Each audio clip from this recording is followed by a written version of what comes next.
Hey man, what the business is? What say It's your, now? it's your partners back in here one more time. Another episode of Talking Net Ish. You know who it is. It's your boy, Mista ENT. None other than my partner, my player partner, DCal the General. Yes, And sir. we, In the we flesh. come to kick it to y'all, man. This for the culture, man. It's about the music, the conversation, and we got a special one for y'all today, man. The ATL edition. We like to call it the ATLiens, dedicated to Atlanta. Yes, Uh, sir. shout out to Atlanta music because it's got a bad stigma on it that people like to say, the music from Atlanta is trash or it's real trendy. But we like to say down here, man, Atlanta got something to say, and they've had something to say for the past 25 to 30 years.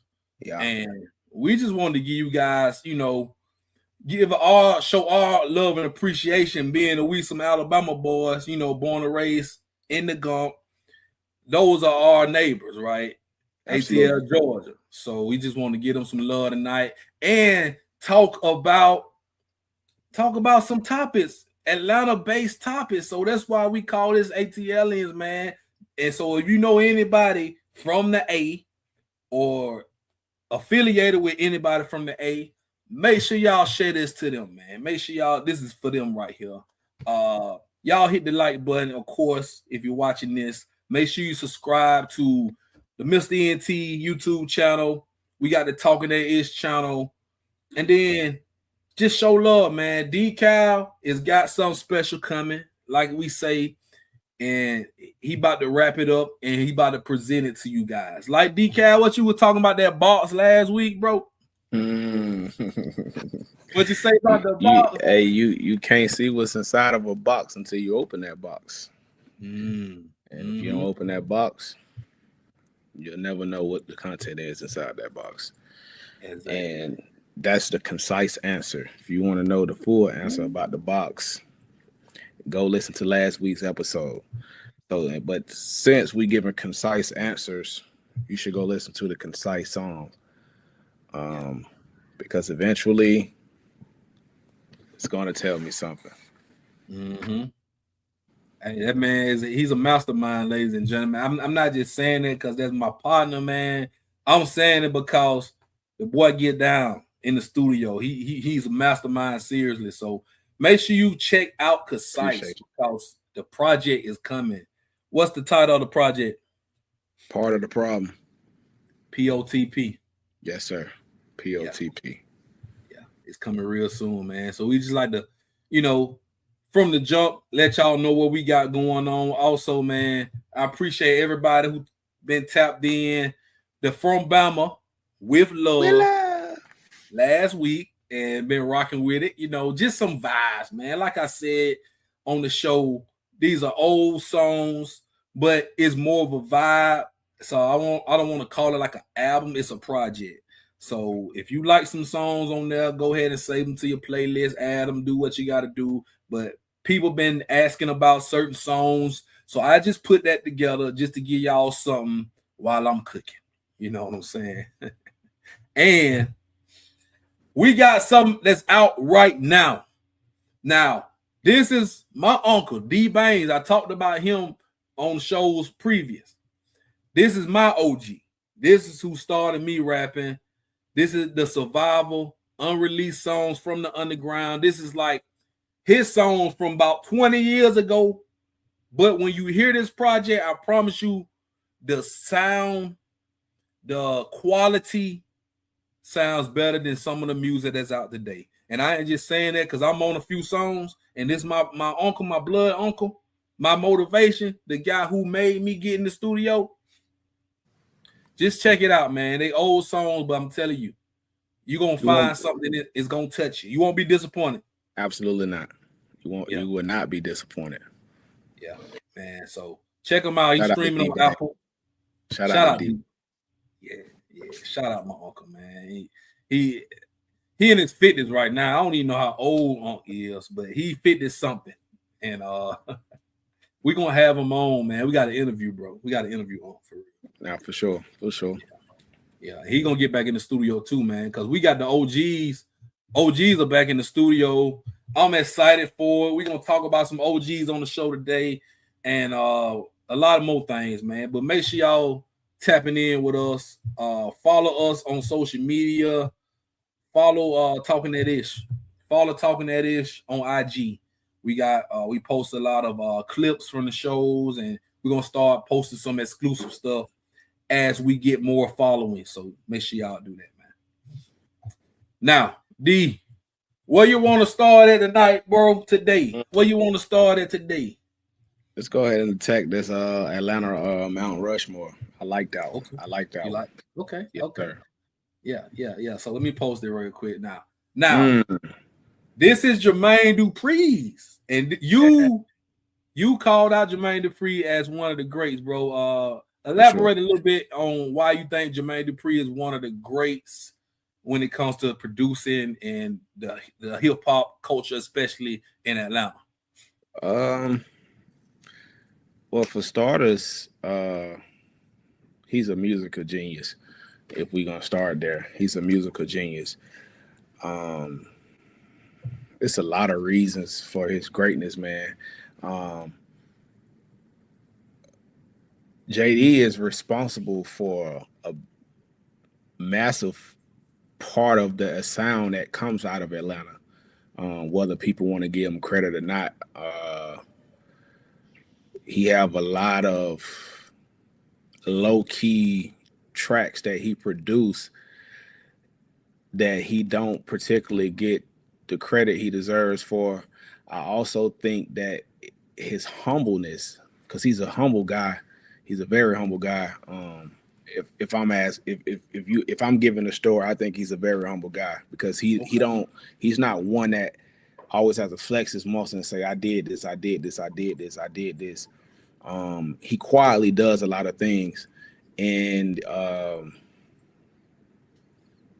dude, like I follow I've been following his handles for a minute on social media. Like there's a lot of artists in all genres who JD's produced for it, even to this day, and he's not afraid to go find new talent, and he's not afraid to promote that new talent. But just when you look at some of the people, big names, the Brat, who had a good run back in her time, Bow Wow, who ran a lot of stuff, like Bow Wow. I mean, shout out to Bow Wow because he don't get a lot of credit he deserved too, because he had his moments, especially for the era that he came in. Like he ran a lot of the things, and we'll go back to the crisscross.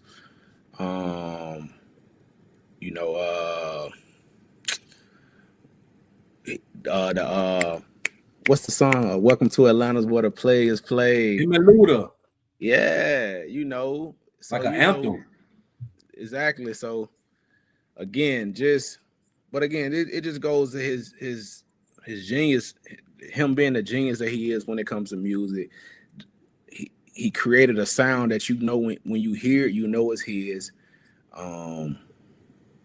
He even had the show I used to watch a lot of the times too. The Rap Game. Yeah, that's where Lotto came from, right? Exactly where Lotto came from. Super Peach from out of Atlanta. She was pretty popular outside in the world too.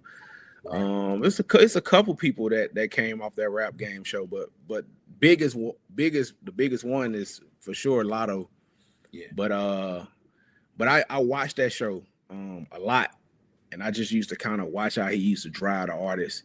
Like he never, even when the artist wasn't particularly that good, or they was lacking certain, some confidence or just different little aspects, he never took moments to chastise. He always coached and mentored, and you can't buy that a lot of the times.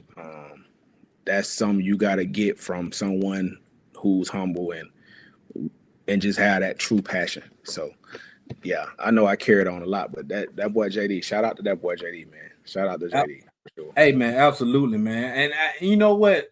Before we move on to talk about the Mount Rushmore, I think he gets slighted a lot because they look at him as a R&B type. But if you think about like the Escape, like he's done a lot Usher, Mariah Carey, like he's done a lot of R&B, but he's done just as much rap too. If you think about the Franchise Boys, like when we go toward the back half of this show and show you guys the evolution of Atlanta music, Jermaine Dupri had his hands in this for over 20 years. You know, absolutely. So, and I like what you said that.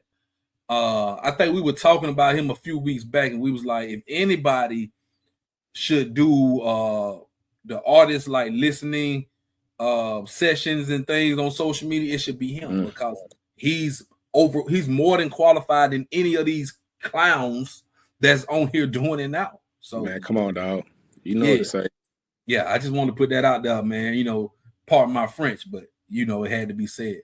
Now, absolutely. This was his Atlanta rap Mount Rushmore, and looking at this right here, right in front of us, Outkast, I love it because Decal, we don't split them boys up. I know a lot of people want to split Dre Big up. You know, three stacks is always in somebody's top. Big Boy is never in somebody's. So it's like, come on, man. To me, Outkast is when they're together, they're untouchable. And all of their projects that they did together, they have classics. Especially, they paved the way for a lot of Atlanta rap to be heard in a sense of these niggas got something to say. Because when Dre got on that stage at the Source Awards and said we got something to say, they won awards for their first album, second album. They got classic material, third album, fourth album. So you cannot have a Mount Rushmore of Atlanta rap, of rap groups, or whatever you want to categorize it without having Outkast on there. Can't. No, absolutely. So you agree with me about having both of them in one? For sure. Absolutely. It's a group, but that's one body. Two people with one body. Yeah. And you can't have one without the other. An excellent body of work too. Yes. Man, come on. If we could stop at, if you want to stop at Stankonia and just come on, man. It's a Hall of Fame career. If we just stop there. Quimini. What's the name of this episode? ATLiens. ATLiens. Southern Playalistic. Like them four. Man. Yeah, man. Yeah. Absolutely. I mean, you say Idlewild, which was a soundtrack. So Idlewild, they weren't even in the studio. Yeah. But that's awesome. And then that soundtrack is to the movie that they made. Exactly. And I can't forget. How did I forget about Speaker Boss Love Below? Come on now. Speaker Boss Love Below. Diamond. Awesome. It went diamond. 10 million. CD, hard copies. So I saw in the comment of this post right here, particularly that JD put when he put this, and it kind of annoyed me a bit because it's aligned what we're talking about, how we saying that these are one, but I don't like the big boy disrespect. When it comes to Outkast, in the comment was like, you could take Big Boy off, nobody will even know who Big Boy is if it weren't from 3 Stacks. Like, let's stop acting like, because it's a lot of songs, quite a few songs where Big Boy carried the actual song, and that ain't taken away from 3 Stacks what he delivered, but Big Boy he's like that. But in what makes him like that, his metaphors are so different and ridiculous, it don't make no sense. He say what a lot of people are scared to say, and he said in a way that a lot of people can't say it in. Right. And so you got to deal with it. But the boy nasty. So I don't like the big boy disrespect. So let's stop the big boy disrespect. Outcast is outcast because let's call it what it is. And there's a lot of people who don't understand how being in the studio works. You know, yeah. Just because you hear a song, that don't mean that the person you like the most came up with majority of that song. That ain't how it works. Right. So you don't know who came up with the concepts, the vast majority of the song. Okay, your verse might be a little bit better than mine, but I still came up with the song, you know? So it's a lot into that process that a lot of you listeners who criticize and judge and don't know what you're talking about. So let's stop that. My bad. Hey, what Big Boy say? Said, fuck that country shit. We done a bunch of shit. Man, come on, man. Like, let's stop it. Let's stop it now. Don't do that. Hey, man. Hey, don't get me started, boy. Cooler than a polar bear toenail. Oh, man, come on, man. Talking that shit. Big corners like, hey, man, listen, bro. All right, let's start right there. But we in agreement. Outkast is one big head pause on the Mount Rushmore. All right. So we got 3 spots, right?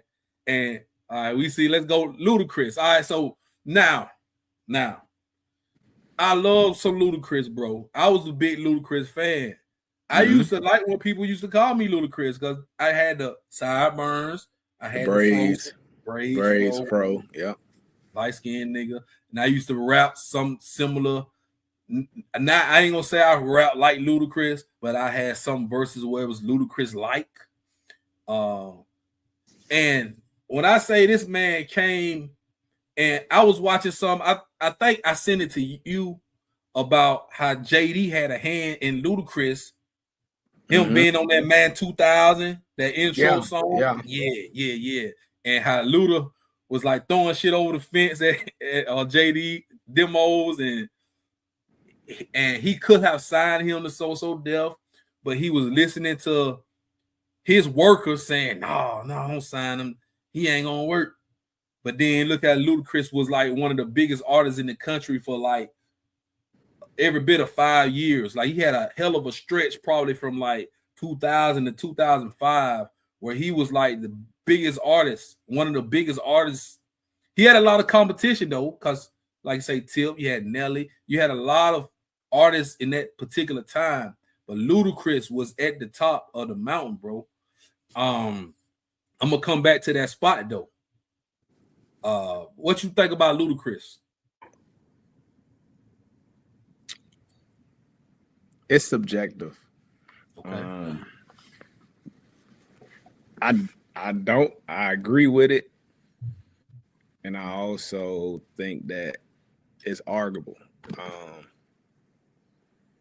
depending on who it is, because especially when you're looking at this particular era of people right here, it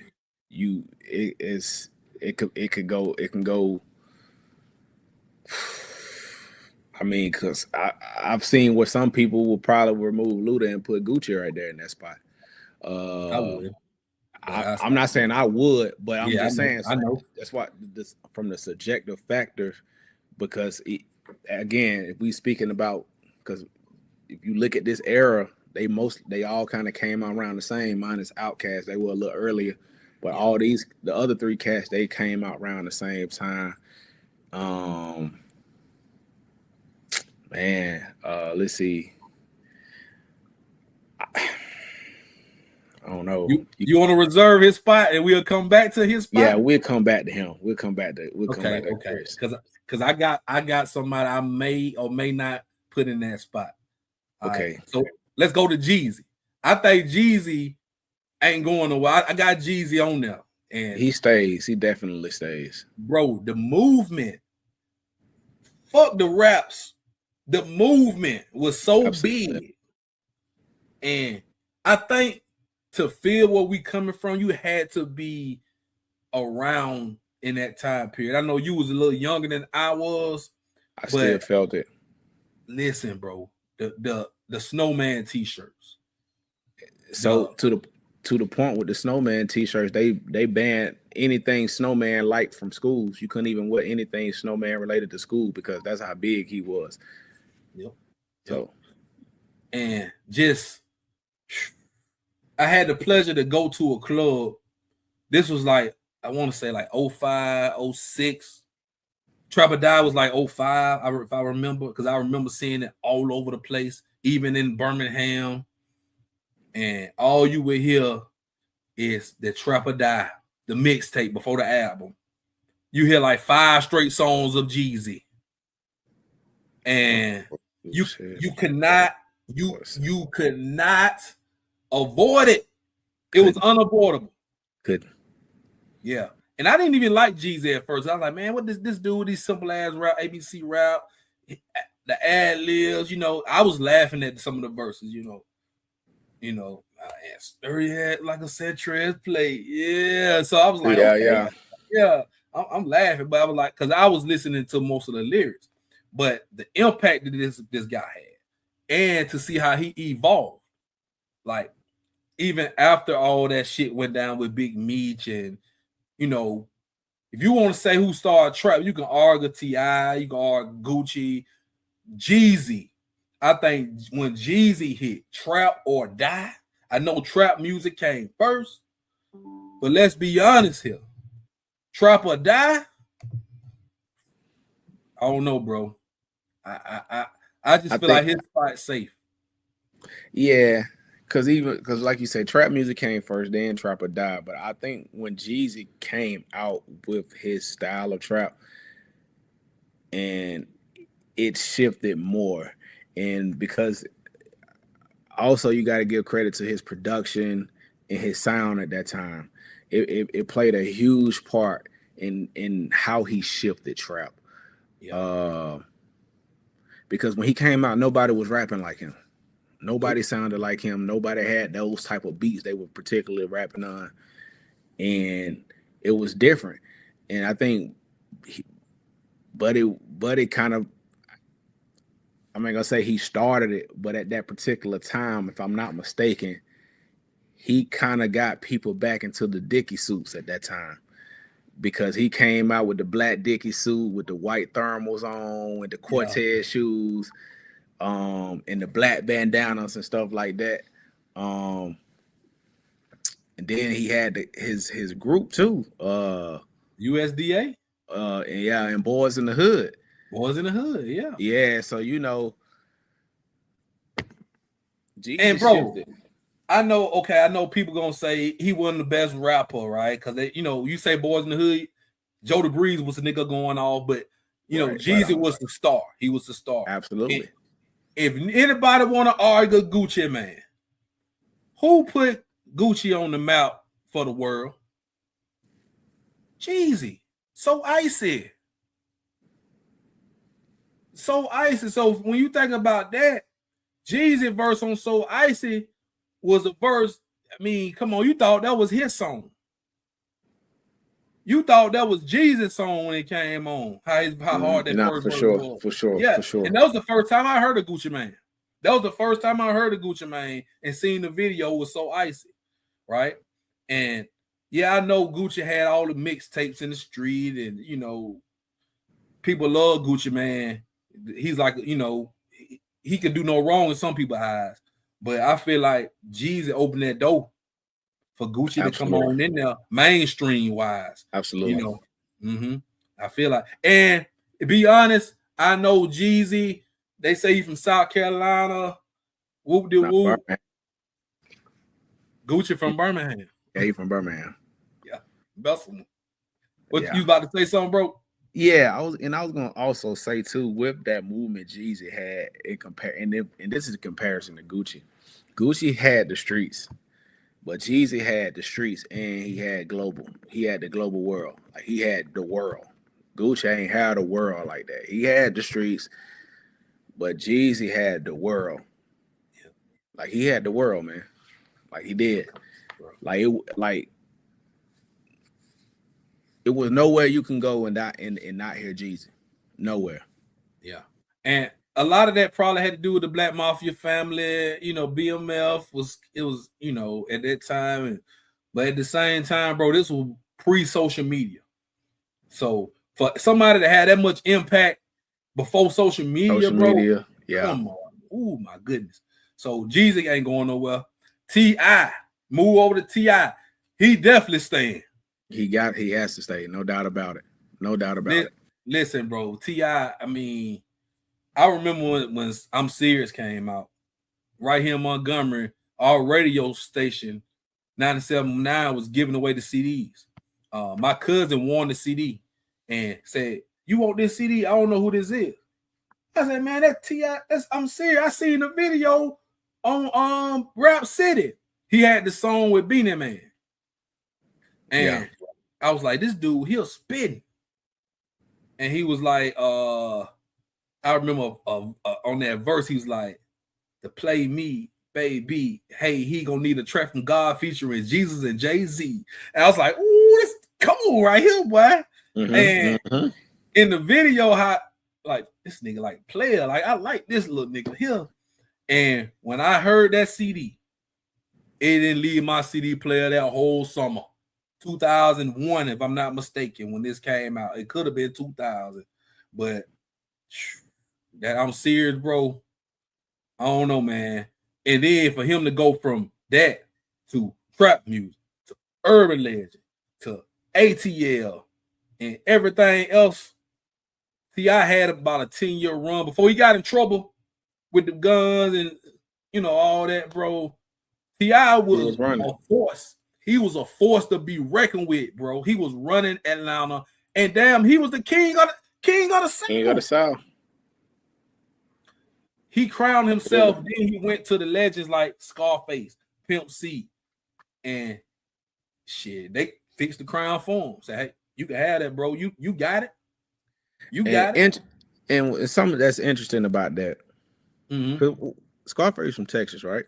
Yeah, Texas. Pimp C from Texas, right? Pulled off. Now, the person who was claiming the king of the South didn't get the crown. They blessed off on the man. Exactly. They blessed off from the guy from Atlanta, which was T.I. So that should tell you everything you need to know about Tip. And Tip went dead smack at that boy. "I'm the leader of the troops. You just following suit. I got a question for anybody following you." What type of person take a picture in a Lucky Charm suit, a lollipop chain, and some leprechaun boots? Leprechaun boots. Yeah, man. Listen, that was the moment. That was the moment where okay, this nigga on stage at the birthday bash. This is equivalent to Summer Jam in New York, right? And freestyle. What Jay-Z did, but T.I. did it. And like, okay, I got some fun. We in the South. So the flip, bring your punk ass to the stage. Man, come on, bro. Like, nobody wasn't fucking with Tilt back in that time, bro. No, not nobody. And it was a point where T.I. and Ludacris was the top two guys, and we know they had their issues with the Stomp, and you know, we know that. Luda got them on that, but at the same time, bro, they made amends. And they actually did a couple songs together. But I feel like T.I.'s movement was, I would put him ahead of Ludacris because of his movement. And I just feel like he had like better, I don't know, he might have had better albums than Ludacris. Ludacris had some great albums. Well, starting off, he definitely did. His albums were definitely starting off. Chicken and Beer. Word of Mouth was a classic. Word of Mouth, yeah. But body of work, Tip got him. I think Tip got him. Ludacris got some great features too, though. I can't knock him, but shit, Tip do too. It's close, bro. Like let's put them against each other for the who's coming off. I'm saying Luda's coming off. He has to. Yeah, because I mean, damn, bro. Now, I would say this.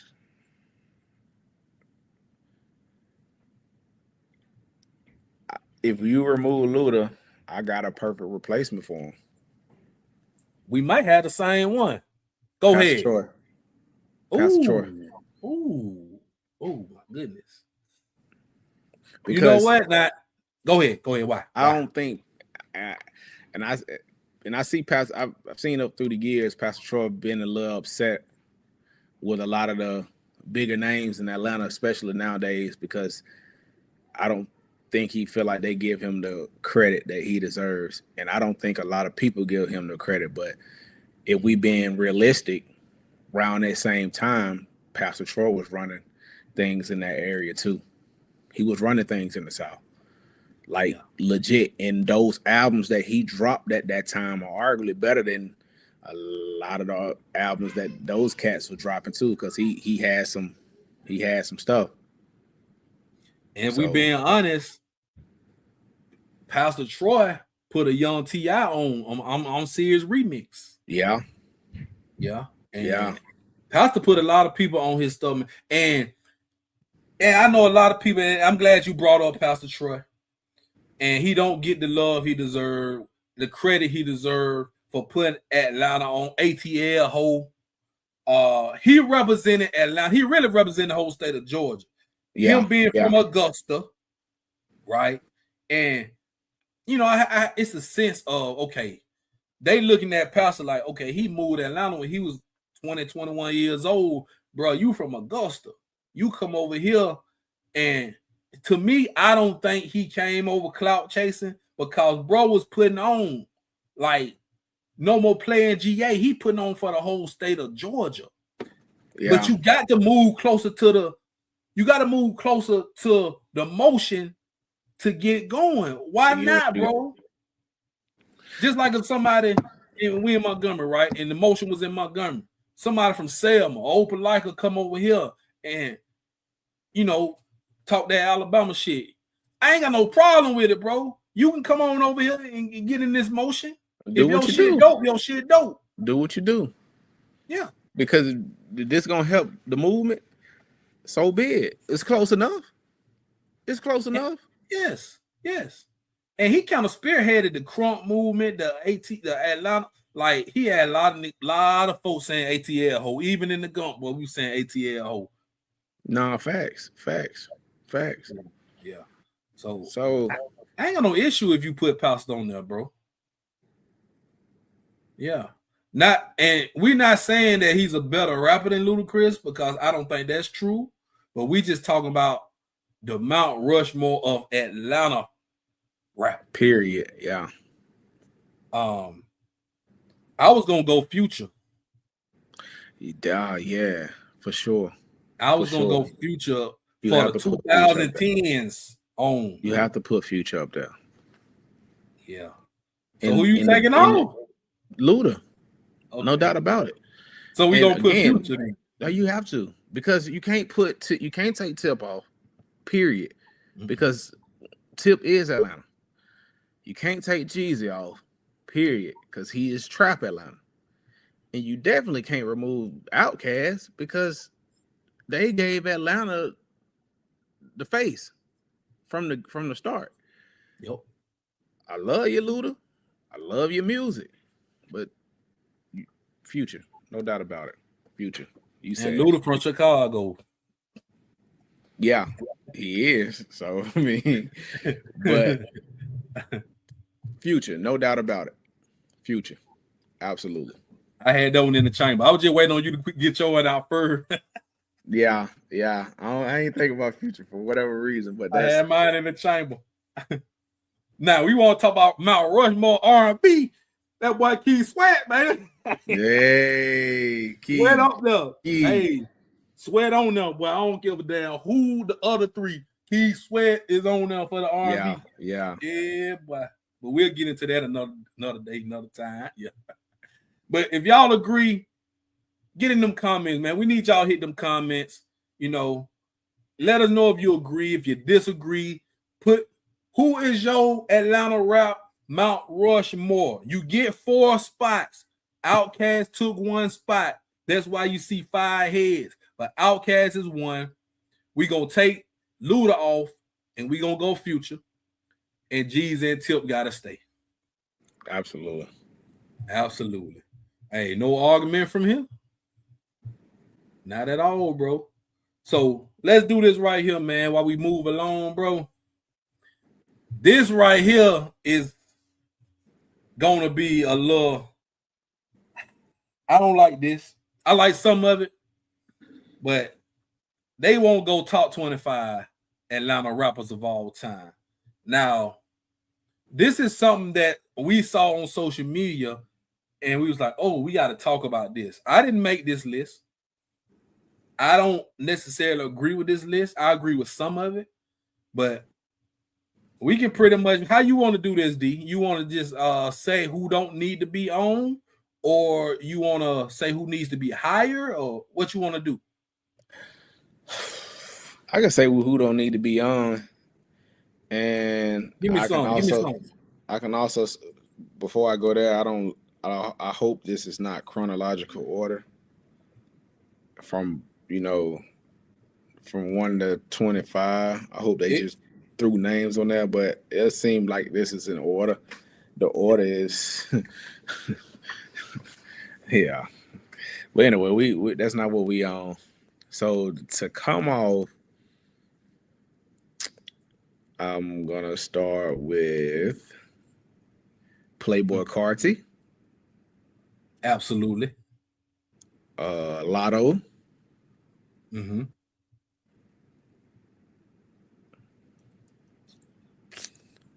Take 5 off. Take about 5 of them off. So I've said 2. Yeah. Young Jock. Okay. Yeah, I gotta take Young Jock. I'm gonna say Bankroll Fresh.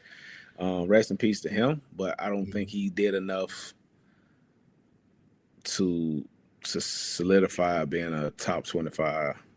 Okay. From Atlanta. So that's 4. And I think it's between 2 people. I'm gonna say, let's see if you pick one on. I bet who are the 2 people you talking about between I'm talking about Walker Flocka and Shawty Low. Surprise. R.I.P. I wasn't expecting that. Who you was thinking about? Rich Homie? No, you gotta keep Rich Homie on there. Yeah, you gotta keep Rich Homie. I would say Walker. But then, Walker can rap a little bit though. Yeah, but I think the 4, it's hard to say because I really wouldn't take nobody else off outside of them 4. If I'm being okay. So we can leave them on. I mean, respect. Because Bankroll, Lotto, Jock, and Playboy, I'm taking those off for sure. And again, this is no disrespect to any of them because they have some decent music. But I don't feel like Lotto hasn't done enough. Bankroll that wasn't able to do enough. Young Jock, he couldn't rap. He just had some good snap music. He had a nice little run. Yeah, it was decent. Playboi Carti, he gotta go. I can't get into Playboi Carti, bro. I mean, he got some okay songs, but yeah. The younger generation might disagree with us, but no, for sure. It's all subjective. No, absolutely. But yeah, because I feel like some people got left off. Who you got? Man, listen.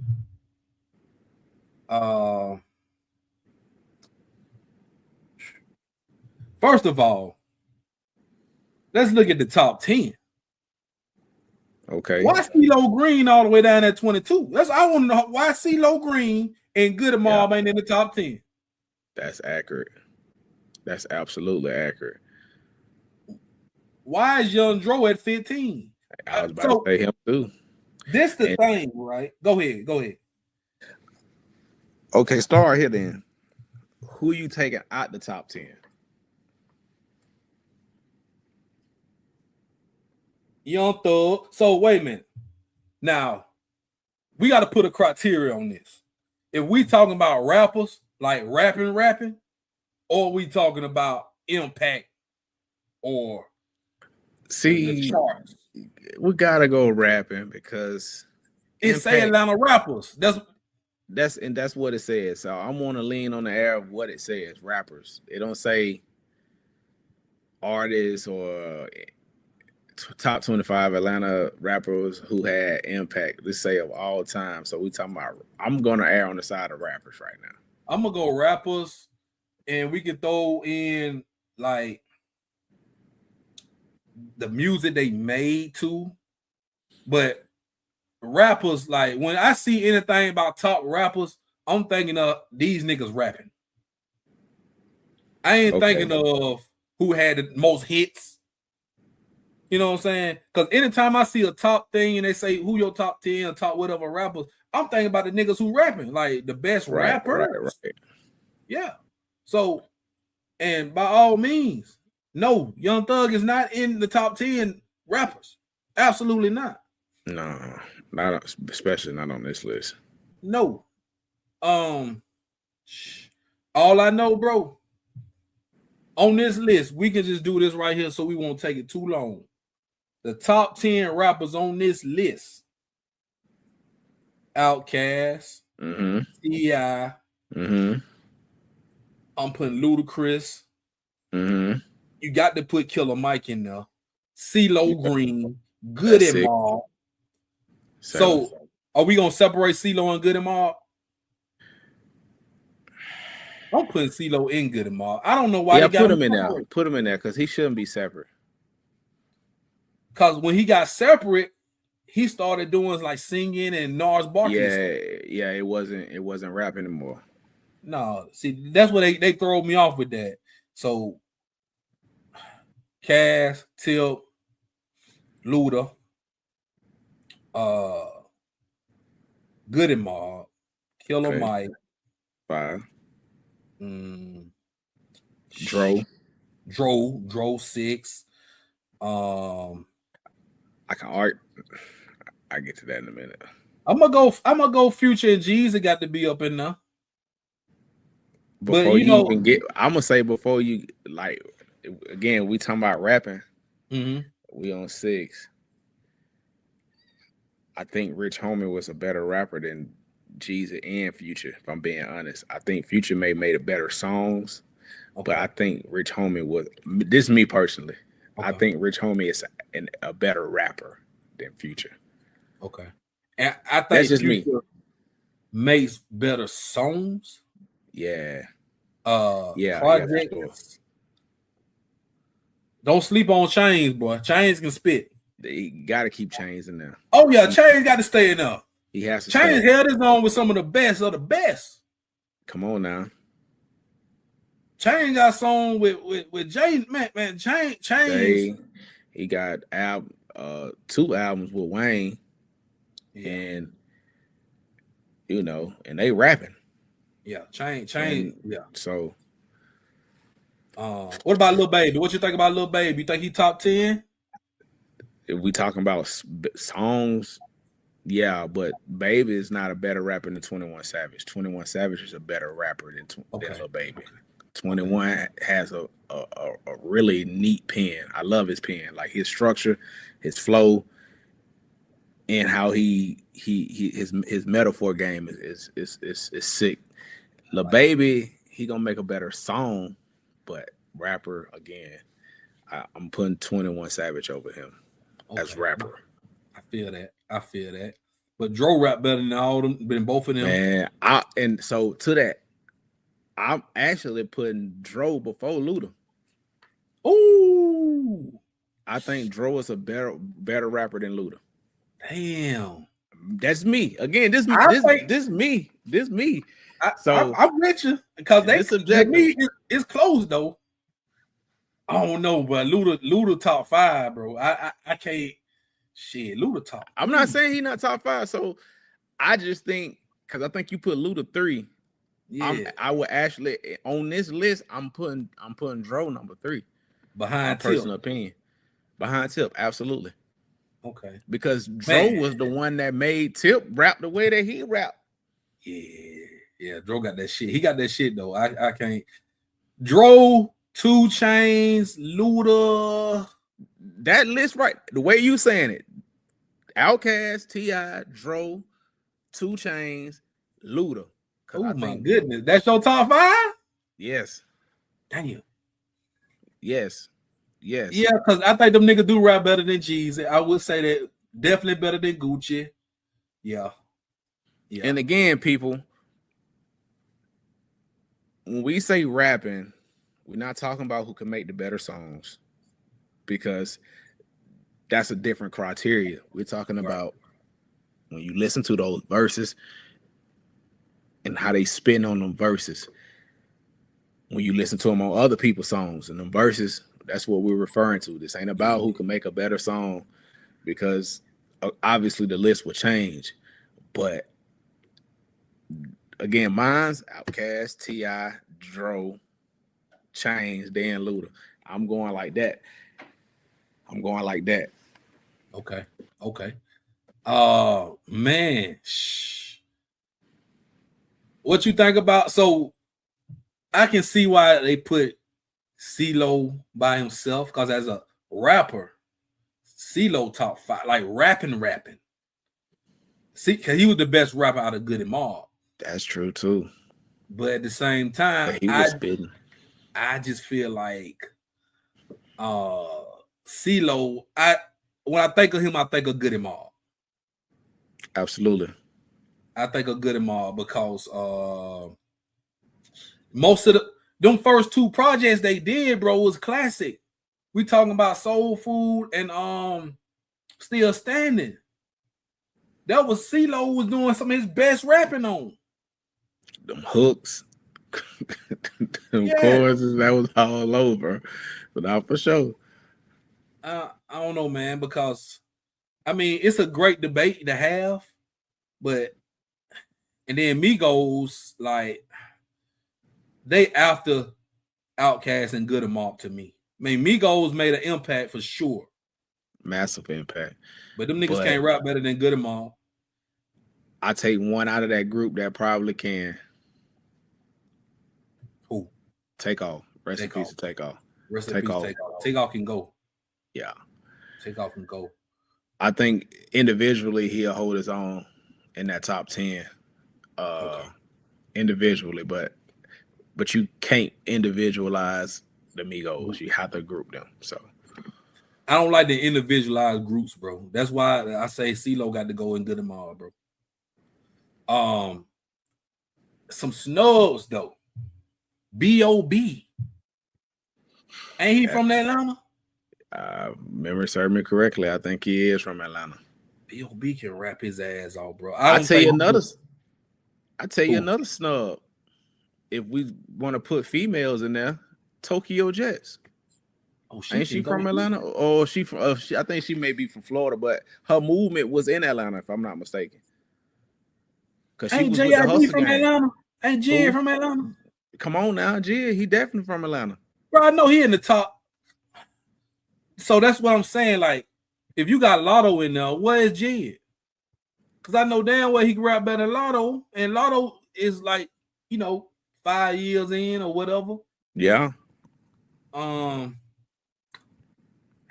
Like I say, bro, they criteria is kind of I don't know. Now, Kilo Ali, that's my partner. He wasn't the best rapper, but like I'm putting Kilo in there in the top 25 for nostalgia purposes and because he had a lot to do with the Atlanta music scene. Absolutely. And he paved the way for a lot of niggas doing that singing rapping too. I was about to say, and to be honest with you, he had a lot of probably got, I know that specifically 3-4 songs that's probably some of the best songs ever made when we talk about this hip-hop thing. Some of y'all done lost y'all mind. Nasty Dancer, what's the one when it's Love in Your Mouth with Big Love in Your Mouth with yeah. So again, so look, he's deserving of that spot for sure. Yeah. But if we ranking, I definitely don't. But outside of from looking at this list, the way they made it, I don't think that they went straight off of rap. I think they may have just went who they probably just, you know, they categorizing as just songs and the artist itself. Kilo definitely don't deserve to be at 20 if we talking like that though. So yeah. And looking at it, I'm glad you said that.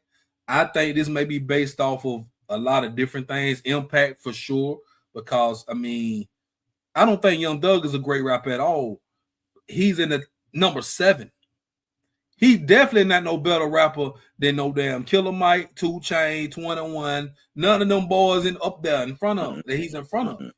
No, he have a decent pen because he say some stuff that'll make you be like, okay, I get it. But 7, and I like Thug, especially like a lot of his older stuff, like, you know, Jeffrey, the Barter 6, the Slime, what's the one him and Future made? I forgot the name. Super Slimy. Yeah. Like, he's spitting, but 7, yeah. Is he better than Gunna at 19? Rapping? No, he can't. I don't think he's a better rapper than Gunna. No. Gunna slided on this list. Yeah, you always 19, bro. Come on now. Really? Gunna slided on this list. Yeah, and PT, bro, you know, like, he get disrespected once again. If you think about it, of all time, Pastor Troy. Now, is he one of like the lyrical? No, I wouldn't say most lyrical, but he got some songs. And Pastor Troy catalog better than a lot of niggas catalog on this list, bro. Yeah. And for him to be down at 7, man, Pastor Troy got to be in the top 10 to me. Shit, he got to be right up there too. He in that running, but again, it's hard, bro. It's hard to make. And this is where criteria comes into factor, because again, if I'm going based off how they made this list, and again, like we said, I think this is based off impact or maybe just the artistry itself. Mm-hmm. Pastor Troy is slighted a lot because he's definitely top 10 when it comes to just being a total artist, because I don't think there's too many people on this list that have a better song than Vice Versa. Yeah. Oh my goodness. You know, because that song alone, nobody has ever made a song like that. Right. And it was a poem, and he turned it into a song. Into a song. You remember that nigga was trying to sound like Pastor Troy? You remember Drama, and there was another nigga had that song Bounce. What that nigga name was? You know what I'm talking about? The little ball. Man, it was niggas trying to sound like Pastor Troy. I can't think his name, but at the same time, man, listen, when he came out, bro, the boy made an impact, serious impact, and he was independent. He signed in Universal, but for the most part, Pastor Troy was like independent, bro. I mean, much respect to PT though, because he's still doing his thing. But niggas don't talk about him as much. He don't get the love and respect as much. So, no, he doesn't. But yeah, man, this is all subjective, like you say, bro. But it's hard to make a top 25, let alone a top 10. So of course they was gonna get something wrong. Because when I first saw it and I saw CeeLo Green at 22, I said, this some bullshit. Nah, facts. Hey, that was the first thought, but I looked at the top, okay. And I looked, CeeLo Green, man, get out of here with this, man. Like, come on, y'all on that bullshit today. But, and Dro at 15, come on, man. Stop. Yeah, that's disrespectful. Y'all stop playing, man. But you know, it is what it is, bro. I mean, if they like it, I love it, bro. But that's what we're here for. It's all about the conversation. That's why we talking that ish. It's all about the conversation, baby. So if you agree, if you disagree, we need your comments, bro. Put your comments in it, especially my Atlanta folks, because I mean, we about to get into some deep about this music, the culture, and just the evolution of Atlanta music, bro. We about to really get into this. So before we do that, man, we want to make sure y'all are tapped in with us. Make sure y'all hit that like button, man. Y'all hit that like button. Subscribe to the YouTube channel. Share this to anybody who may be interested into what we're talking about. This is just one episode that we really put a spotlight on Atlanta music. Big things go on in Atlanta, bro. It's like what they call it, bro. They call Atlanta like the mecca of rap music or music period or something like that. Mm-hmm. And like little Motown down here, bro. But nowadays, you know, with social media, it's like anybody can get noticed if they go viral. But a lot of the sound comes from the Atlanta sound. That's facts. Yeah. And that's why the next topic is the evolution, but it's also a question with that. It's like, what is the next wave of music? Because music right now is very trendy. I like to call it viral, trendy music. That's perfect. Perfect word. Perfect word. And I'm gonna ask you this question, bro. Okay. Like, why do you feel like people have this urge to make this viral, trendy music?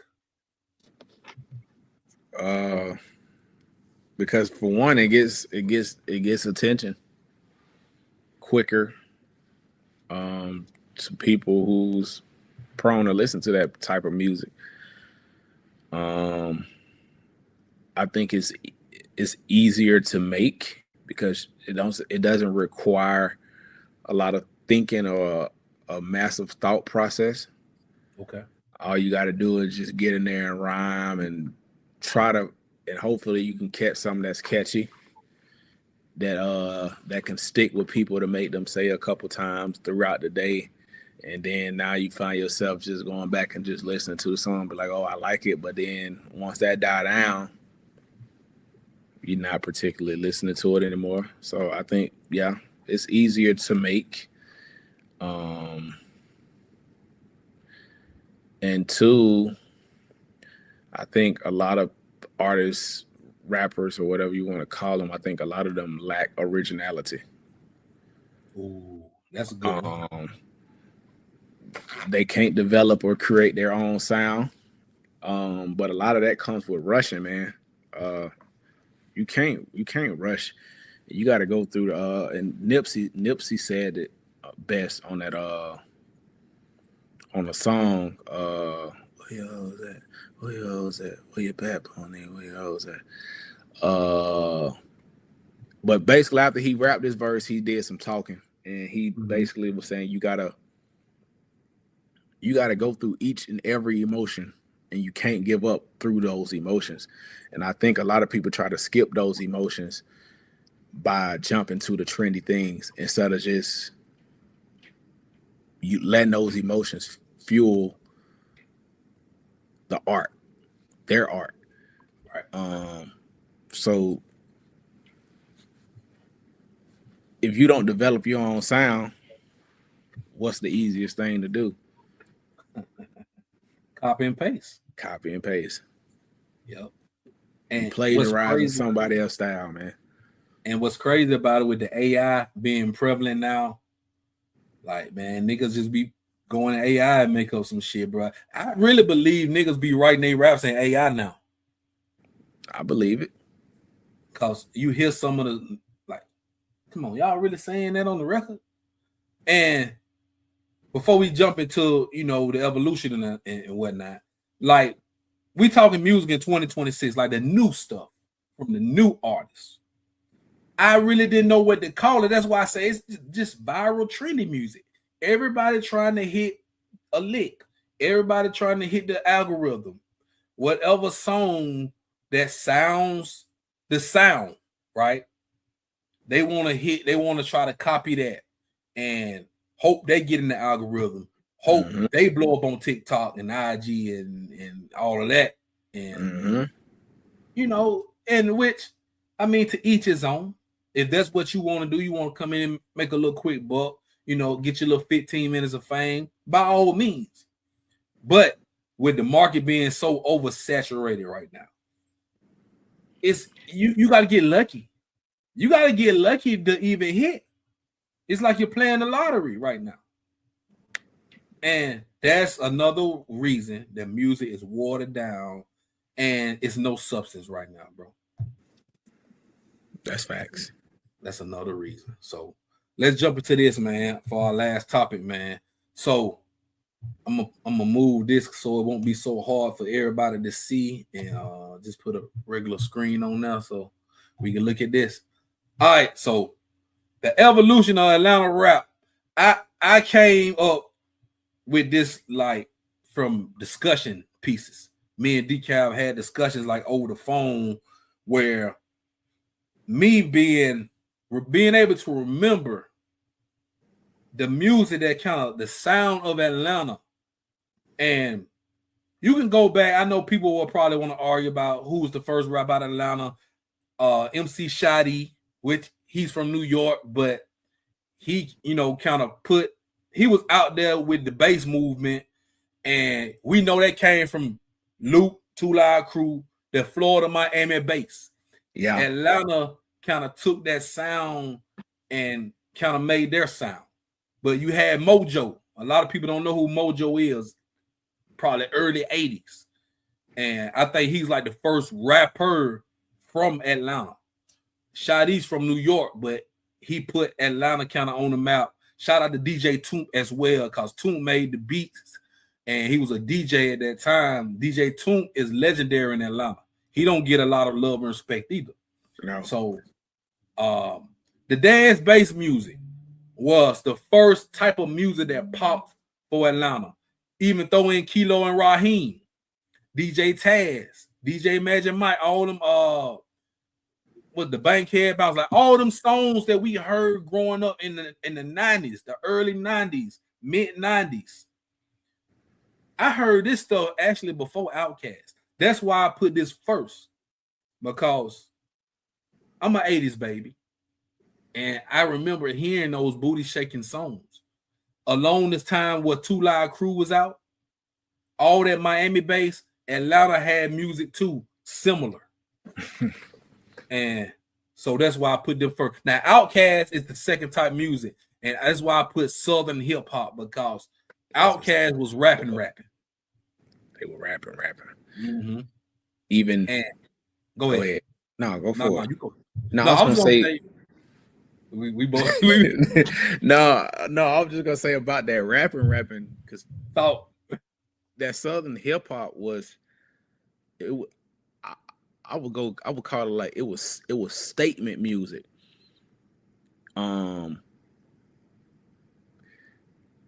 Just some concise history on that. A lot of Northerners, they didn't respect the South because they felt like because they felt like they the lyrical guys. Everything has to be lyrical. It has to be lyrical. Yep. But Outkast also showed. Outkast brought the approach that, okay, y'all say it got to be lyrical. We can do that, and we're gonna make better songs. So they changed the narrative. They changed the narrative. So because I think they was calling it like what was the term I hear people used to say, they call it like railroad type music or lullabies, because a lot of people from the South, they had like, it was good songs, but they weren't particularly just spitting on them songs the way that the Northerners labeled hip hop. So Outkast, like you said, they changed the narrative and said, okay, we're gonna still make these songs, but we're gonna be spinning on these songs, which is why Dre made the statement, the South got something to say. So that Southern hip hop that's the perfect name. You couldn't have came up with nothing better than that. That's perfect. Southern hip hop, exactly what it is. Yeah, because I mean, thinking about it, right? I mean, we had like the Ghetto Boys who was rapping, right? But that's Texas. Those boys from Texas, UGK, 8-Ball, MJG. So they wasn't Atlanta. So this is just for Atlanta, basically. I feel like the Dungeon family. I could have put the whole Dungeon family, but because Outkast was out first. You know, they spit them out first, and then you had Goody Mob right after. I feel like those are the forefathers of Southern hip hop music. I mean, is that fair to say, bro? Absolutely. Yeah, it may have been other rappers in Atlanta that was like rapping, but they weren't rapping like those cats. No. Yeah, and they made a statement on the big stage, bro, and like they laid a foundation down for other rappers from Atlanta to come out there and can rap. You don't have to do the bass booty shaking music. You don't have to do all this other type music for the clubs. You can do music from your background, like the stuff they were talking about in the records, and just the original sound. And if you go back and listen to Southern Playalistic, them boys was rapping, and a lot of the scratching you hear, even on ATLiens, that was like beatbox, that was like rap, hip hop. That was hip hop. The scratching, the DJing in the records, the boom bap beats, that's hip hop, just with a Southern twist. Yeah, so absolutely. And you know, Outkast, and I don't know if a lot of people know this, Outkast was kind of rapping like the Far Side when they first started rapping, and Tribe Called Quest and some other groups like. So they kind of mimicked their style from other groups who were out at that time before them. So, but they found their niche and they became outstanding, right? And then after that, you see the crunk music, right? So we are in like late 90s, early 2000, because Lil Jon was actually in the bass music too. But when the crunk music came, and you could put Pastor Troy in that too. You can definitely put Pastor because he was making his own beats and stuff too. You know what I'm saying? Yeah. But I feel like Lil Jon blew it open. When he came out, Lil Jon had the world on fire, bro. Let's not forget about Lil Jon. He had everybody on the front, bro. Man, what was the first? Was it Crunk Juice or? I think it was Crunk Juice. They had like two projects. Kings of Crunk. Kings of Crunk. Yeah, that's exactly what it was. And if you go back and look at that album, and who all they had on, man, they had Jadakiss and Styles on the song. They had different people on song. Crazy Bone on the song with Mystical. Like Ludacris, Too Short on B.I.B.I. Like they reached out. I think they were probably one of the first to reach out to all the. I mean, Outkast did do songs with like Raekwon and stuff like that, but they were pulling people from everywhere. You had never heard Jadakiss them on no South Beat until Lil Jon. You know what I'm saying? So I got to give Lil Jon a lot of credit, bro, for that crunk music. Everybody was on the man. John had a nice little run in this thing too. He had a nice little run, bro. And you we couldn't go get back to John. Okay, go for it. Because trap music was next. That's facts. Yeah. So speak on trap, bro, because we talked about some trap artists. Tip. Yeah. Jeezy, Gucci, and everybody else followed. That was the big three with the trap. That was the big for three. Sure. That was the big three. And at that time when it came about, they shifted the entire industry to start making that type of music. That was the wave. Yeah. That was the wave. Everybody was trapping. Even if you weren't trapping for real, you were trapping. You were rapping about it. You were trapping. At school, you talk about your trapping. Everybody was trapping. Yeah. Hey, you said something earlier where you was like Jeezy with the Dickie suits and all that. Yeah. This man had niggas wearing Dickie suits in the club, man. No, facts. Facts. Facts. It's real deal, bro. Niggas would go buy a nigga suit just to wear to the club. You remember in the Gump Trap or Die Sundays? I remember. Oh. Come on, bro. You had to have every color Dickie suit just to go wear. Whatever color was in your shoes, you were gonna go buy those color Dickie suit just to wear. And to the point where you even start bitch matching the top and the pants. You might have the green Dickie top with the black Dickie pants, or you might have the black Dickie top with the green Dickie pants. Yeah. Yeah. Hey, but to be safe, boy, you better get your old khaki nigga suit, cause you come in with a red nigga suit around some Crips, you gonna get your head boy. You get messed up. You get messed up. And then you wear the black nigga suit. I remember I used to love me a black nigga suit. They thought I was kid for. I was like, man, I just like the black nigga suit. I just like the black nigga suit, man. That's it. No, man, come on. Hey, like I said, throw it up, rolling with the Crips and folks, but I ain't Logan. I ain't Logan. I'm just with them, you know. But shout out to all the trap music, man. And trap music had a hell of a run. Like, trap music was still prevalent through all this shit. Niggas still making trap music. I was just about to say that. It might not sound like Jeezy, but niggas they still talk about it. Yeah. Man, come on, bro. And Gucci had a sound, Jeezy had a sound, Tip had a sound. But when niggas want to argue about that, I let them argue about that. Who was the first one? But the first time I heard trap on a song, nigga, was Cool Breeze on Good in My Own Dirty South. Yeah. 1 to the 2 to 3 to 4, them dirty red dogs done hit the door. Man, listen. At that particular time, when that song Dirty South came out, I'm probably 11 years old, 10. Mm-hmm.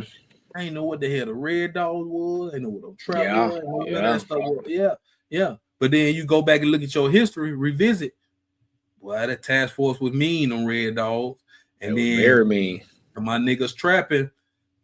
Cool Breeze don't get a lot of love. Cool Breeze and the whole Dungeon family, period. Outkast was on the record saying trap.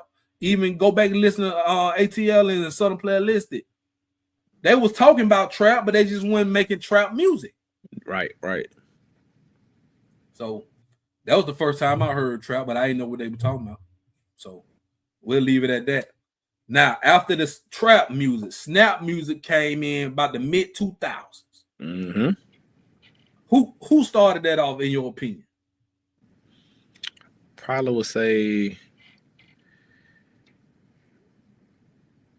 D4L. Oh, I think I want to say probably D4L. Jock. I'm somebody else. He from Atlanta too. Soulja Boy. Oh yeah. Yeah, cause you remember Soulja Boy. He got to shout out to Soulja. Shout out to Big Soulja. Though he calls the Big Soulja. Yeah. Shout out to him. But I think he was one of the first ones responsible for the snap music.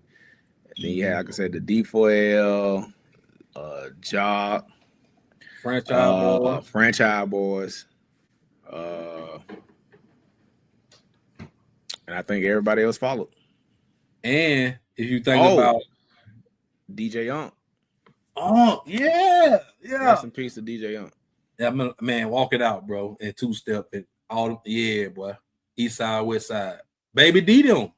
Yeah. Mm-hmm. Baby D probably was a little in the crunk too, but Lil Jon was making them snap music beats. Snap music too. Absolutely. So you can actually bring Lil Jon into that equation too. Then we can go into the futuristic swag, and that was more like Young LA now.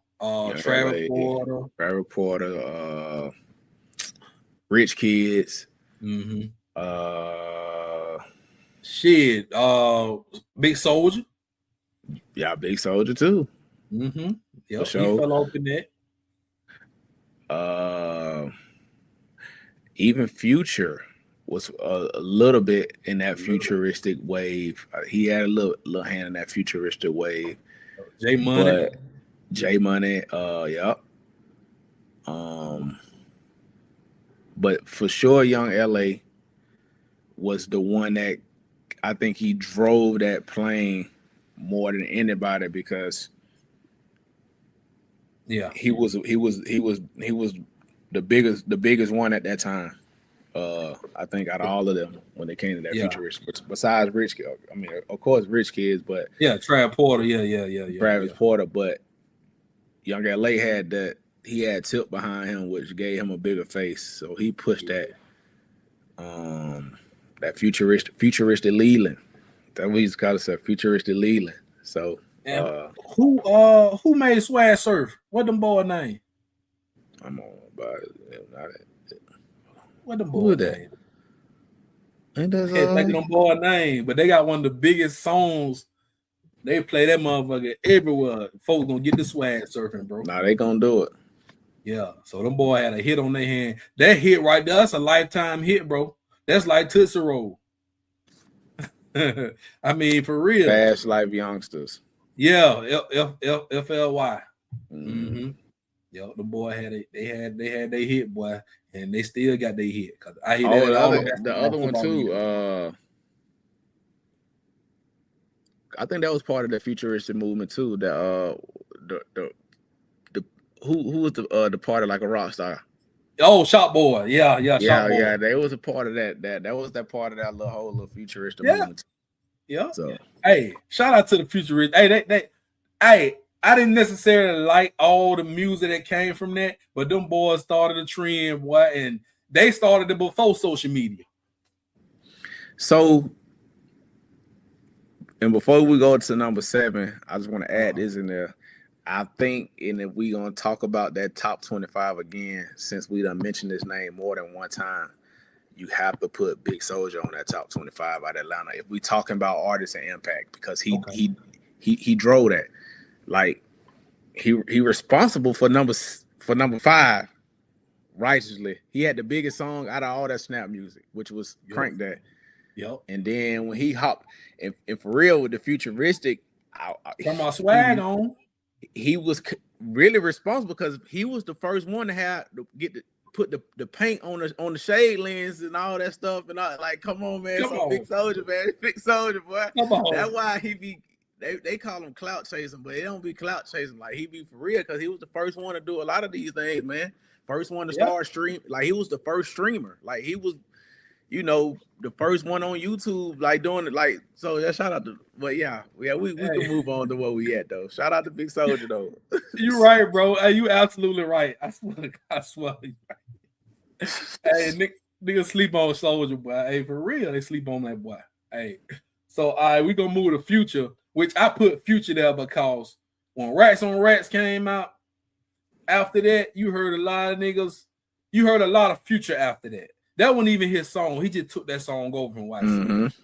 And that nigga took off, bro. After that, Dirty Sprite came out. The mixtapes. And when you start hearing him on other rappers' songs with his sound, and then when he got with Drake, then it just took him to another level, like the way they did the music. But Future, man, he one of the GOATs in Atlanta music because of the longevity. He about to drop another project soon. Yes, and this nigga in his 40s. Yeah. And he's a kid from the Dungeon family too, bro. Like, he is. Rico Wade's nephew. So Meathead, that was his name back then. Yeah, that was. Yeah. So like Andre 3000 said Future one of the best artists ever. Like, this nigga is like, if you want to think about it, bro, now looking at this and thinking about this nigga is like Prince. He's like the Prince of Atlanta. Nah, like, he is. The industry. He like Prince. Like, the nigga gonna do it his way. He gonna get on, like, whatever he do, he gonna do it his way with his sound. Right? And I don't know, bro. Future, he gonna show up to where he want to show up when he want to show up to it. You're not gonna put no obligation on how I deliver what I say. This is mine and it belongs to me, and I'm gonna make it like this. And I can't lie, I'm excited for what he got to come out because I don't think he dropped no problem beside the Metro Boomin stuff. he ain't really had no solo album in a minute. Right. So, but it started right there though with the song with the Racks on Racks. This was probably like 2011, 2012. Yep. Direct time frame too. Around the end of the Futuristic Swag. Yep. Now, Migos popped on the scene a little bit after Future. They had a movement too, boy. Yeah. Massive. Talk about the Migos music, because I know you was heavy on Migos. Absolutely. Well, they had the payola that what they're talking about the song payola, and they came out with they came out with a absolute, I would say, new sound, especially for at that time. Like nobody was rapping like them. With a lot of that energy, the things that they were saying, they had a lot of unison rap. Like it was like unison. Like everything was just in unison with them. Yeah. They had the song Birds. The song Birds. How the song go? Birds. I forgot how that go. I remember Hannah Montana, and yeah, Hannah Montana too. I thought it was a joke when I first heard like these Hannah Montana. Like what? But nah, Migos, they I think they really popped out more so like 2013ish, where they really started their peak. 2012, 2013, that's when they really grabbed their peak. And they did a lot of damage too, bro. Like from that point to like, RP Takeoff, but I mean, with Culture 2, and then like even just the music, like they were doing, and other people were trying to rap like the Migos and sound like the Migos, right? But you couldn't do it. You couldn't do it. Yup, you couldn't do it. So you got to give them their little moment in Atlanta music history right there. They'll go down as one of the great groups too, And then you got Lil Baby, which I put Lil Baby because, once again, when Lil Baby got hot, everybody was trying to rap like Lil Baby. No, we got a story about that, but yeah. Yeah, we got a story about that. You want to tell the story? Got a story about that, man. I ain't gonna do it like that, but yeah, for sure. They definitely was trying to. Everybody was trying to rap like Lil Baby, man. They definitely was trying to. Yeah. And he created a sound. He definitely created a sound. And I think all that I think he developed that sound from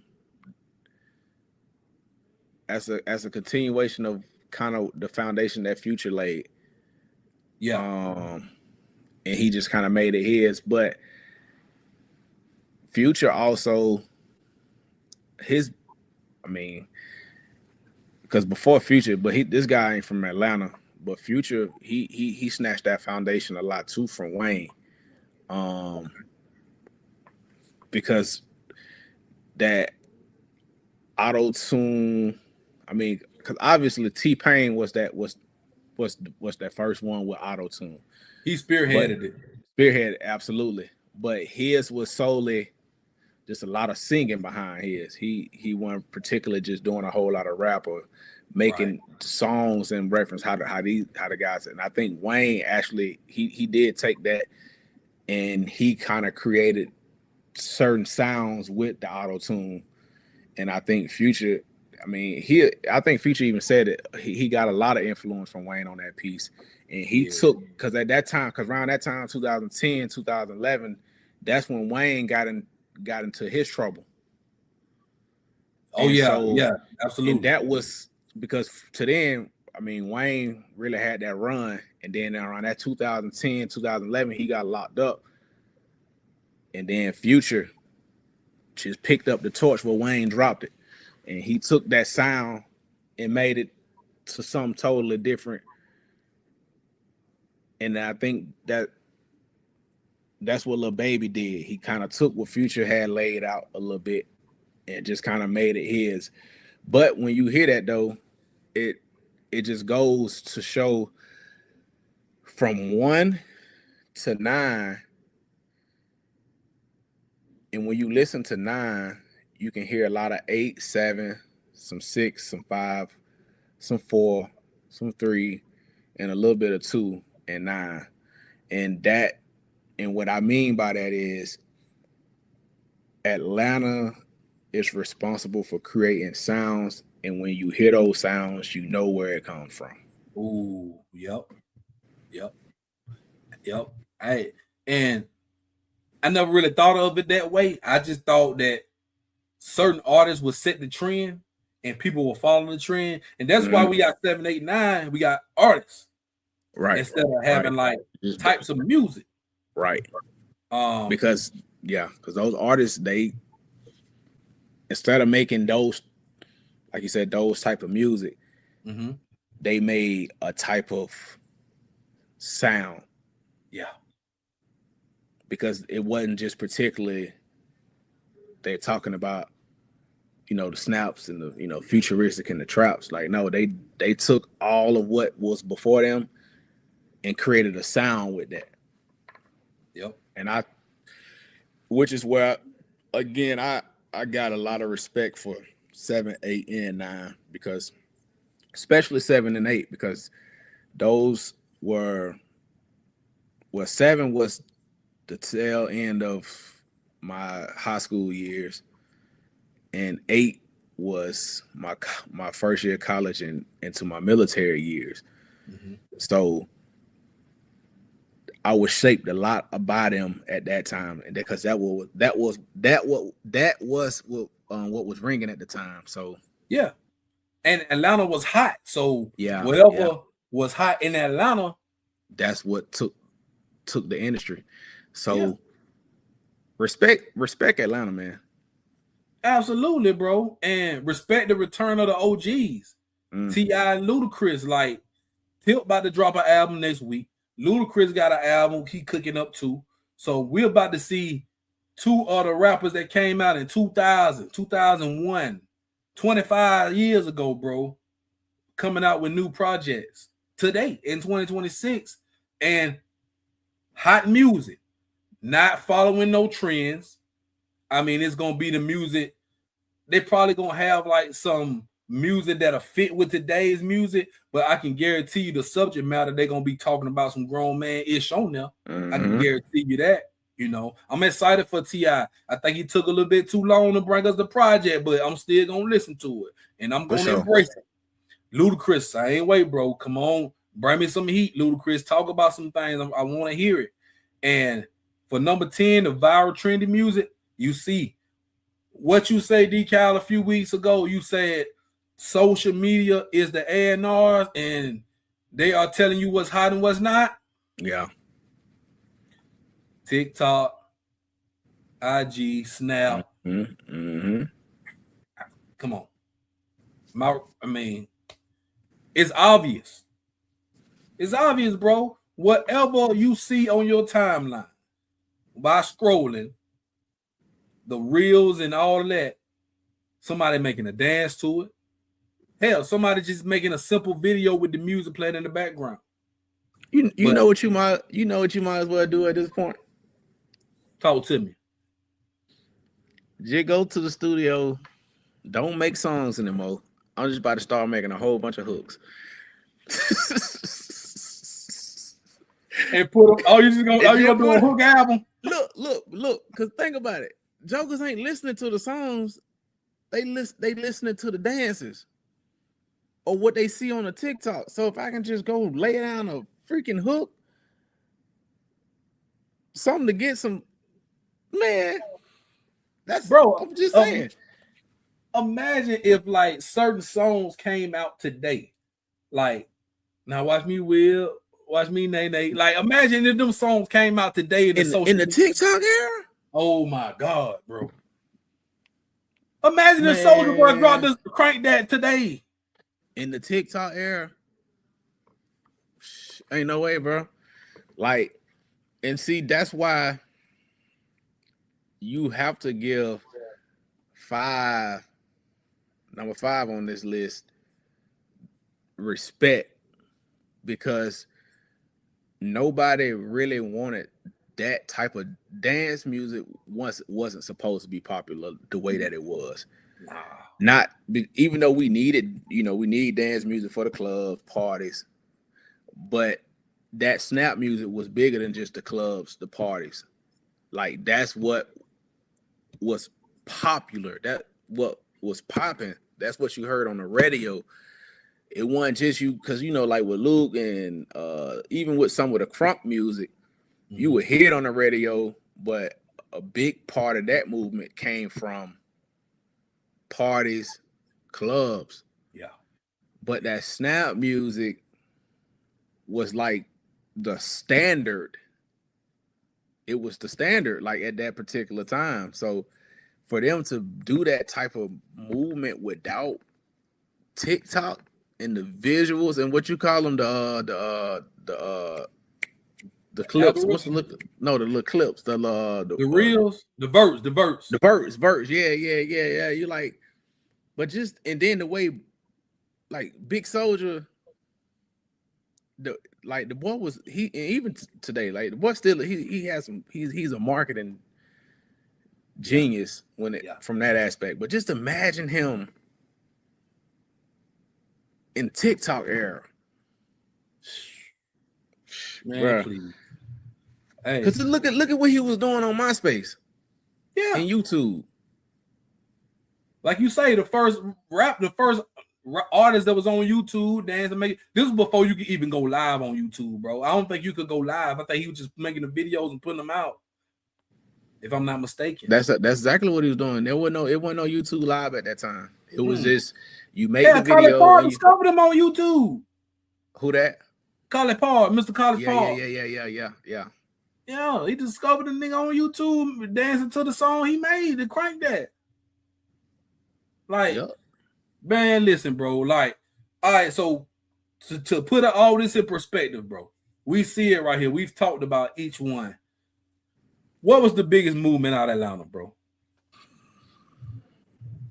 In your opinion? And if you're watching this, you can get in the comments and put what you think it was the biggest movement in Atlanta.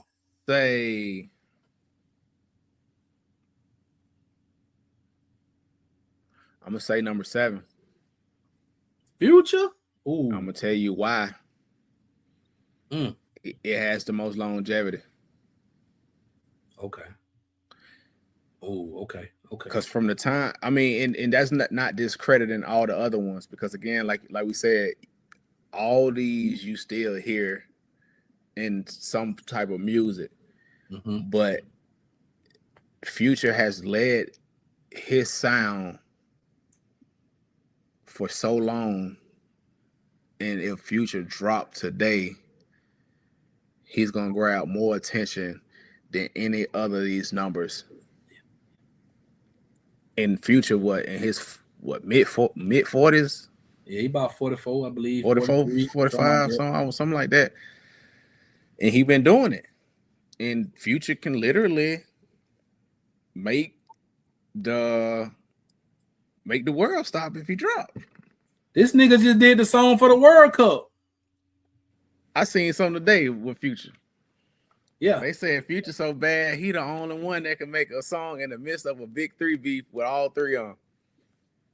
He did. He made the song with the Red Leather with Cole. With Cole, yep. He got the one with Kendrick. What's the name of that song? That started it up, the crunk it up, the like that, yeah. And then now he got to Run to Atlanta with Drake. He just mind his own business. Now he gonna come back out. He gonna come back out. He might have all them on his album. Nah, for real. Listen, bro. But seriously, I would say Future though. And again, that's just because his impact is still lasting. Yeah. And for real, if any of these people drop in today's from Atlanta, even if I would err on the side to say from 1, 2, 3, 4, 5, 6, 8, and 9. If any of them drop, I guarantee. Well, maybe, but no, all of them. They're gonna probably have Future on their album. Yeah, they're gonna have Future on their album. Huh? And check this out, bro. Check this out. So you made me agree with you because absolutely it lasted the longest.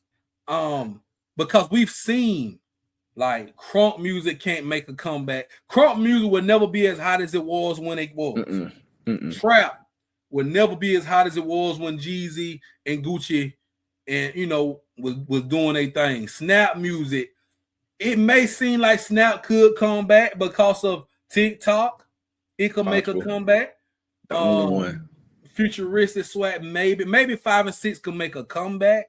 The dance-based music ain't coming back. It ain't coming back. I'm sorry. I mean, you may hear a song here and there, but it's not coming back as a whole. Outkast won't come back. Outkast is set in stone. They don't need to come back. But we could see a little bit of 5 and 6 make a comeback just because we are in this TikTok era. Now 6, if it comes back, it can't come back the way that it came. It's gonna definitely have to be, I would say, like revamped or brought about this in a different light. Yeah, because Metro Boomin had dropped that project and he had J Money them all over it with the futuristic type of it. Right. He did. Yeah, it didn't take off last summer. It came out last summer. I still listen to it when I want to, ride or something, but it ain't pop songs on there. Right, but but hey man. Yeah. And like I said, rest in peace, Takeoff. Even if Migos drop, it'll never be the same again. And this kind of go back to what we said a few episodes back, like there's no groups anymore. So it's going to be hard to get Amigos unless people start rapping in groups again, which is, I don't see happening for some time. Yeah. And Lil Baby is become like repetitive, like with Lil Baby. For sure. Most his stuff sounds, if he come back out, he'll probably ride for about a few weeks and then niggas will be off that. Right. And I honestly can say I don't even know if Lil Baby Heart is even in music the same way it was anymore. Yeah, I think he wanted to just get his bread and get up out of it. And then just go on about his business. And I respect that. Me too. But Future, yeah, he different, bro. Yeah, absolutely, man. Listen, bro, we hit that. Hey, we hit that nail on the head with a big old hammer, with a Thor hammer tonight. For sure. Listen, man, but it's always great to talk about this, and we had to give some love to Atlanta because it's a part of us. We are neighbors, bro. Like, we grew up literally 2 hours away from Atlanta, and we got the music from, like, we felt like it was a part of us because it is. I mean, for sure, it's in the South. Mm-hmm. It's like we can really literally reach out and touch what's going on over there, bro. So I don't even think it would have even been a question of, are we gonna do an episode about Atlanta? It was really when, and I felt like it was a good time because it's summer 2026. Like I say, Tilt about to drop, Luda cooking, Future about to drop. It's gonna be a hot summer. It's gonna be a hot summer, like Decal and Big Killer was saying. Yes, he caught it. He caught that smile. Like, yeah, hold on, now wait a minute. Yes, sir. But hey, man, listen. Hey, am I right or wrong, bro? Are you right? Absolutely right. You're absolutely right, man. Come on, man. And don't be afraid to put again, like we say, this is subjective. So put what you feel in the comments. We feed off that. Tell us what you think and tell us what you feeling. We love perspective. We're not opposed to it. So tell us what you think. Drop it in there and make it sweat, baby. And do you think we need to do an R&B? Because it's the key sweat right here. We could do an R&B Mount Rushmore. I mean, it ain't got to be Atlanta because I already know Sweat R. Kelly gonna be up in there. Yeah, I hate to tell you, R. Kelly, Keith Sweat in there. I know y'all gonna want Chris Brown and Usher gonna be in there too. It's probably gonna be just one spot for somebody.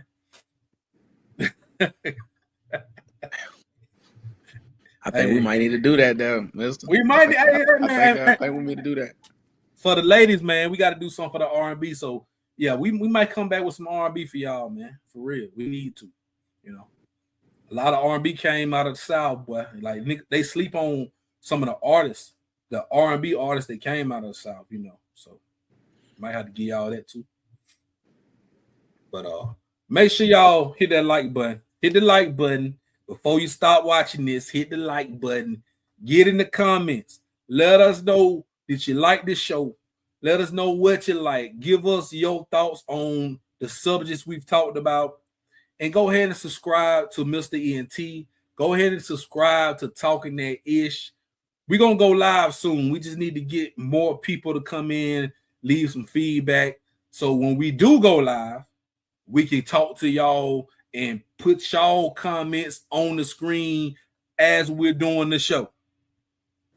Right? That's the whole reason of being live, and that's what we want to do, man. So y'all keep just keep leaving us some comments, man. Leave us some feedback. Also, man, make sure y'all go check out my guy, Decal, because he got something coming, and he got that Concise out right now. So make sure y'all go check out that Concise. If you haven't already, if you already did it, listen to it again. Decal, when the project dropping, bro? When you coming with the project? I'm aiming for what's that date? I'm aiming for July 3rd. But that's tentative. But I'm aiming for July 3rd. 2 weeks. 2 weeks. It's looking up. But again, that's tentative. We're gonna see. But within the next 3 weeks for sure. Okay. So I hope so, bro. I hope, even though I didn't heard it, I want the world to hear it. No, for sure. Yeah. And we ain't making no air fry music over here. Decal definitely not making no air fry. He broiling here. Here's in the oven. He broiling. Bro cooking that roast. What grandma say, you gotta warm that oven up. You go put that pot roast in now. You gotta let the thing slow cook. You gotta let that thing slow cook, man. Come on, man. Hey, for sure. But if you want that air fry, it's all out there. Just go to your social media and scroll. That's all you gotta do. Yeah, all I gotta do is scroll. No disrespect, but y'all know what it is and y'all know what it do. And y'all know who we are, man. I'm Mr. ENT, Future Star Status. Future _star _status. You can follow me on IG. Follow Decal. And we got another episode coming soon. So make sure y'all hit the like button on this one. Subscribe to this one. Leave us some comments, and we'll be back with y'all soon for another episode of Talking That Ish. Talking That Ish, baby. We up out of here, man. Much love. Thank y'all for all the love and support, man. God bless, and we'll see y'all soon.